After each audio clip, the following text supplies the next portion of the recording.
நேற்றைய முன்தினம் காட்டு இலாக்கா மந்திரியை காட்டுத்தனமாக பேசினா அப்படி தான் இருக்கும்னு நினைக்கிறேன் நான்.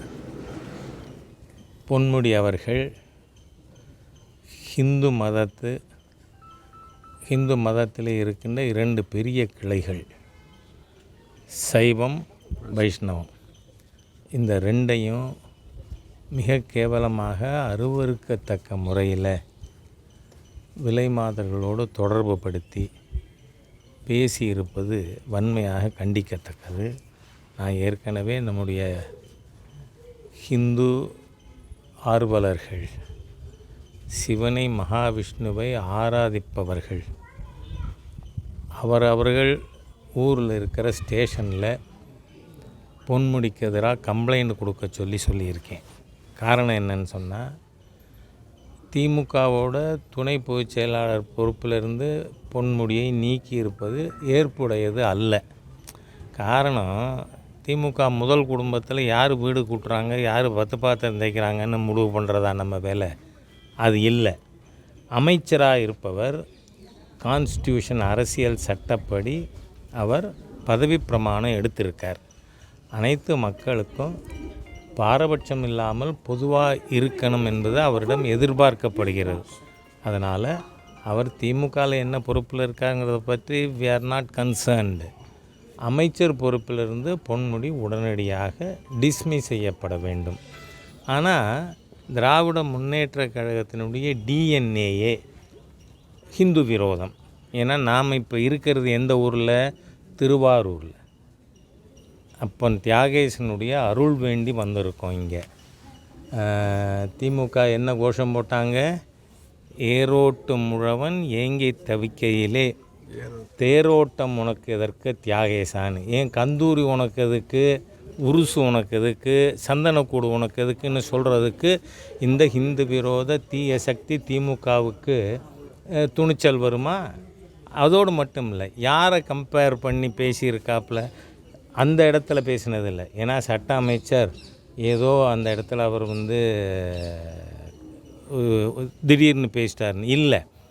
திருவாரூர் தங்கராசு பற்றிய விழாவில் நாங்கள் அந்த காலத்தில் வயது வந்தோருக்கான பட்டிமன்றம் என்று நடத்துவோம், அந்த பட்டிமன்றத்தில் இப்படியெல்லாம் பேசினோம் அப்படின்னு பேசியிருக்கார். அதனால் திட்டமிட்ட ரீதியில் நீங்கள் ஏற்கனவே என்ன பேசினீர்களோ அதை திருப்பி பேசியிருக்காருன்னு சொன்னால் உங்கள் டிஎன்ஏயே பழுதுபட்டது தானே. ஏன்னா தமிழர் தலைவர் ஈவேரான்னு சாமி சிதம்பரனார் அவர்கள் புத்தகம் எழுதியிருக்கார். அந்த புத்தகத்தில் 34வது பக்கம் முதல் வரி, ஊடக நண்பர்கள் படிங்கன்னு சொல்கிறேன் நான். ஏன்னா நாம் விஷயங்களை தெரிந்து கொண்டால்தான் ராஜா பேசுகிறது தவறில்லை, நியாயமானதுன்னு தெரியும். அந்த புத்தகத்தில் முதல் வரியே சாமி சிதம்பரனார் என்ன எழுதியிருக்கார் தெரியுமா?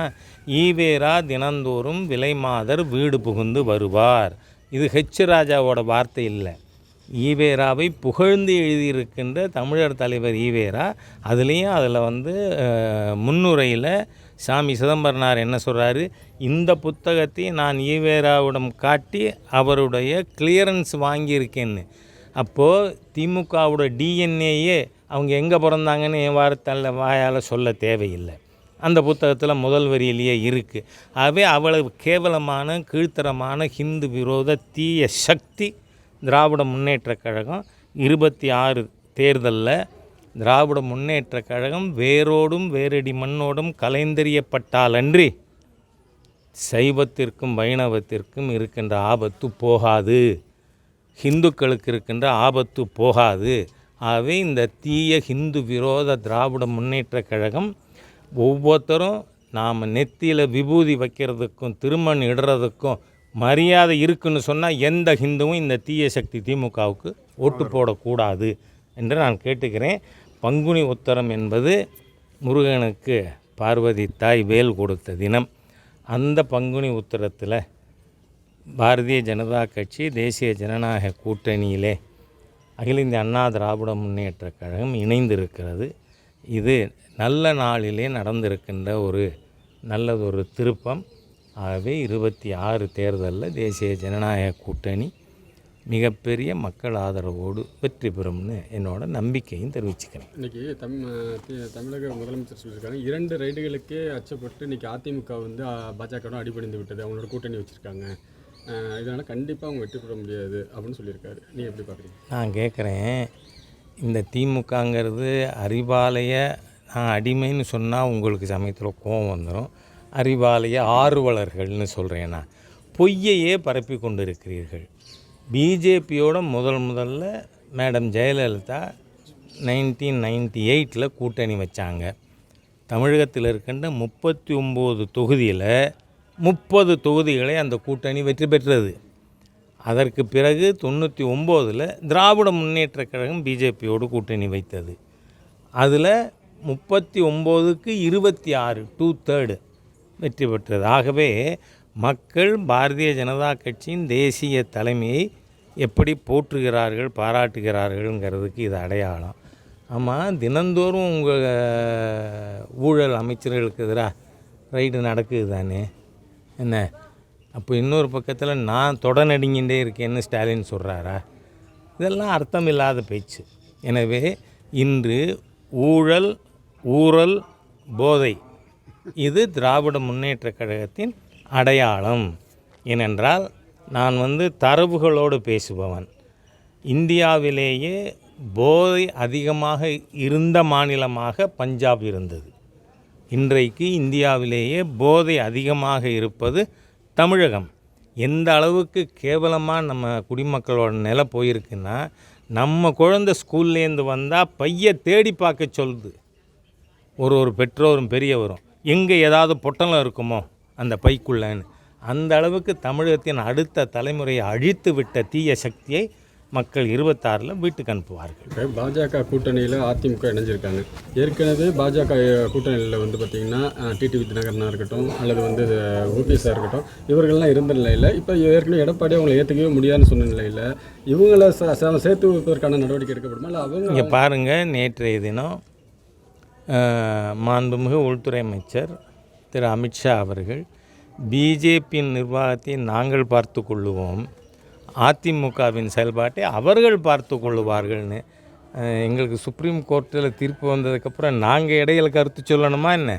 அதனால் அவர்கள் பார்த்து கொள்ளுவார்கள். எதாக இருந்தாலும் உங்கள் மூலமாக கம்யூனிகேட் பண்ண வேண்டிய அவசியம் பாரதிய ஜனதா கட்சிக்கும் இல்லை, அதிமுகவுக்கும் இல்லை. ஏன்னா மக்கள் இன்று தெளிவாக இருக்காங்க. என் அடுத்த தலைமுறையை காப்பாற்ற வேண்டும், என் பேரக்குழந்தை என்னுடைய குழந்தை போதைக்கு ஆட்படாமல் காப்பாற்ற வேண்டும் என்று சொன்னால் இந்த ஊழல் போதை இந்த தீய ஆட்சியை வீட்டுக்கு அனுப்பணும். அதனால் மக்கள் தெளிவாக செய்வாங்க. அதிலெல்லாம் நாம் இது காலையில் டீ சாப்பிடுவீங்களா இல்லை காப்பி சாப்பிடுவீங்களா, காப்பி சாப்பிட்டதுக்கப்புறம் டிஃபன் சாப்பிடுவீங்களா, இதெல்லாம் என்ன கேள்வி? இந்த கேள்வி கேட்கறதுக்கான காரணம் என்னென்னா, இதே ஓபிஎஸ் உங்கள் கூட்டணியில் உள்ள ஓபிஎஸ் அவர்கள் என்ன சொல்லியிருக்காங்கன்னா, அவங்கள போய் உள்துறை அமைச்சரை பார்க்கப்படுமா, இது ஆண்டவன் கையில் தான் இருக்குது இனிமே அப்படின்னு சொல்கிறாரு. ஏன்னா ஏற்கனவே கூட்டணி அவரை கழட்டி விட்டாங்களோ அப்படின்னு ஒரு பயம் அச்சம் வருதுல்ல. அதுக்காக பாருங்கள், நீங்கள் ஓபிஎஸ் இதை நீங்கள் ஹெச் ராஜாட்ட கேளுங்கன்னு சொல்லியிருக்காரா? இல்லை. அதனால் நீங்கள் இதை எங்கிட்ட கேட்க வேண்டாம். Okay, thank you. இங்கே பாருங்கள், தலைமை முடிவு செய்யும். நான் 35 ஆண்டுகளாக பாரதிய ஜனதா கட்சியின் நிர்வாகியாக இருப்பவன். தமிழ்நாட்டிலேயே நீண்ட காலம் நிர்வாகியாக பிஜேபியில் இருக்கிற முதல் நபர் நான் தான். ஆனால் இந்த 35 ஆண்டில் நாங்கள் கூட்டணி பற்றியோ ஆட்சியில் பங்கு பற்றியோ மாநில கட்சி பேசாது. எங்களுக்கு இந்த முடிவுகள் அலையன்ஸ் யாரோட, தொகுதி எது நமக்கு, எது கூட்டணிக்கு, யார் வேட்பாளர் என்பதை முடிவு செய்யும் அதிகாரம் 16 மூத்த தலைவர்கள் இருக்கின்ற நேஷ்னல் பார்லிமெண்ட் போர்டு தான். அதனால் அதை பற்றிய கேள்விகளுக்கு நான் பதில் அளிக்க முடியாது. யார் திருமாவளவன் யார் மேலே சவாரி பண்ணுறார்? நான் என்ன சொல்கிறேன், நீங்கள் கேட்டதுனால நான் இந்த தீய சக்தி திருமாவளவன் பற்றி பேசுவதாக இல்லை. நீங்கள் கேட்டதுனால சொல்கிறேன். அவரோட சரக்கு மிடுக்கு பேச்சை ஒரு வீட்டுக்கும் போட்டு காட்டுவோங்க. அனைத்து சமுதாயத்தின் பெண்களை அலைகிறார்கள் என்று பேசிய அருவருக்கத்தக்க தீய சக்தி திருமாவளவன். அந்த சரக்கு மிடுக்கு பேச்சை யாராவது இங்கே இருப்பவர்கள் யாராக இருக்கட்டும், நீங்களே நான் கேட்குறேன், உங்கள் வீட்டில் ஏற்றுப்பாங்களா? ஆண்கள் எல்லாம் ஆண்மை இல்லாதவர்கள், செருப்பு போட்டுப்பான், டை கட்டிப்பான், ஆனால் அவன்கிட்ட சரக்கு இல்லை, மிடுக்கு இல்லை. அதனால் உங்கள் குழந்தைகள், பெண் குழந்தைகள்லாம் அலையிறது. ஜாதி 3 ஜாதி பேரை சொல்லி எங்கள்கிட்ட வந்து படுக்கிறாங்க. 10 மாதம் படுத்திருந்தாலும் தொடச்சுண்டு வான்னு கூப்பிடுறவன் மற்ற சமுதாயம்னு திருமாவளவன் பேசியிருக்காரா இல்லையா? அந்த மாதிரி தீய சக்தி பேசினதே எங்கிட்ட நீங்கள் ரெஃபர் பண்ணலாமா? ஆகவே அது வேண்டாங்கிறேன் நான். அது உண்மைகளை பேசினால் அது ரொம்ப மோசமாக அருவருக்கத்தக்க அளவில் இருக்கும். திருமாவளவனைப் போல ஒரு தீய சக்தி இந்த உலகு கண்டதில்லை. அதனால் வேண்டாம். ஐயா, இப்போ ஆளுநர் அவர்கள் மாணவர்கள் மத்தியில் ஜெய் ஸ்ரீராம்னு சொல்லியிருக்காங்க. இது கல்வியாளர்கள்லாம் எச்சரிக்கை விடுறதா சொல்லியிருக்காங்க. யார் எச்சரிக்கை விடுற? முட்டாள். இந்த நாட்டினுடைய அரசியல் சட்ட புஸ்தகத்தை பார்த்துருக்காங்களா இவங்க? அரசியல் சட்ட புத்தகம் மேனுஸ்கிரிப்ட், கையால் எழுதப்பட்ட நம்முடைய அரசியல் சட்ட புத்தகம் பார்லிமெண்ட்டில் டேபிளில் இருக்குது. இதை எதிர்த்த கல்வியாளர்களா, படித்தவர்களா, முட்டாள்களா எனக்கு தெரியலை. நீங்கள் பார்லிமெண்ட் ஹவுஸுக்கு போங்க, உங்களுக்கு நான் அனுமதி வாங்கித்தரேன். அதில் முதல் பக்கத்தில் யார் இருக்கார் தெரியுமா? மரியாதா புருஷோத்தம் ராமபெருமான் இருக்கார். ஸ்ரீராமன் தான் இந்த அரசியல் சாசனத்துக்கே அடிப்படை. அது பார்லிமெண்ட்லேயே இருக்குது. இந்த தற்குறிகள், திராவிட இயக்கத்தின் கைக்கூலிகள், அதுக்கு கூலிக்கு மாரடிப்பவர்கள், இவர்கள் எதுக்கிறத பற்றி இல்லை. அதனால தான் மாண்புமிகு பிரதமரே அன்றைக்கி ராமேஸ்வரத்தில் ஜெய் ஸ்ரீராம் தானும் சொல்லி மக்களையும் சொல்ல சொன்னார். ராமன் இந்த நாட்டின் அடையாளம். அதனால் அதை பற்றி திமுக கூட்டணி கட்சியில் இப்போ எதிர்ப்பு தெரிவிக்கல, சிபிஎம் தவிர. அதை எப்படி பார்க்குறீங்க? நான் என்ன சொல்கிறேன், ரோஷம் உள்ளவன் சிபிஐ மட்டும்னு தெரியுது, மற்றவங்க ரோஷம் உள்ளவர்கள் இல்லைன்னு தெரியுது. அது மக்கள் பாடம் ஓட்டிட்டா சரியாக போயிடும். நன்றி. நன்றி.